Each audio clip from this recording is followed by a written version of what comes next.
Voici le témoignage d'une femme qui s'appelle Sina, qui a été mise sous hypnose, qui aujourd'hui travaille dans un hôpital auprès d'enfants gravement malades.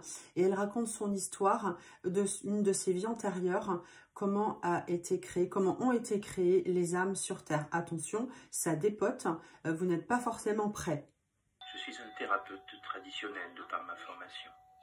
Je n'ai pas toujours travaillé sur la régression vers des vies antérieures, ni dans ce que je pratique à l'heure actuelle. À l'origine, je travaillais sur les modifications du comportement, et avec des personnes qui souffraient de problèmes de sommeil, de dépression.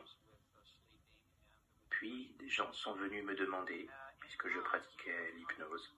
Elle a donc été mise sous hypnose et elle raconte que dans une vie précédente, elle était polonaise non juive et s'est portée volontaire pour travailler dans un camp de concentration allemand en 1939 comme cuisinière, mais en réalité, elle était là pour aider les enfants juifs.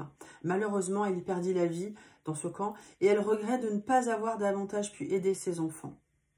Alors pour elle, lorsqu'on lui demande, lorsque le docteur Newton l'interroge sur sa vie la plus importante, eh bien elle raconte, attention, accrochez-vous, que ça a été celle d'une mère couveuse ou sage-femme de l'autre côté lors de la création d'âmes. Là où éclosent les âmes. En fait, son rôle était d'accueillir ces âmes, ces nouvelles âmes, de manière chaleureuse, aimante et gentille. Elle explique aussi que chaque âme a sa propre cellule couveuse. Ces âmes sont des masses d'énergie blanche dans une sorte de sac doré qui ondule jusqu'au moment de l'éclosion. Ces âmes sont reliées les unes aux autres comme des perles en ligne.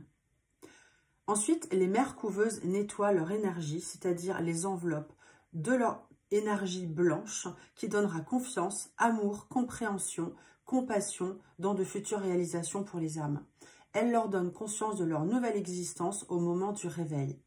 Alors, si ce travail n'est pas correctement réalisé, eh bien, ces âmes ne se sentiront pas prêtes. Alors, des maîtres puériculteurs interviendront plus tard.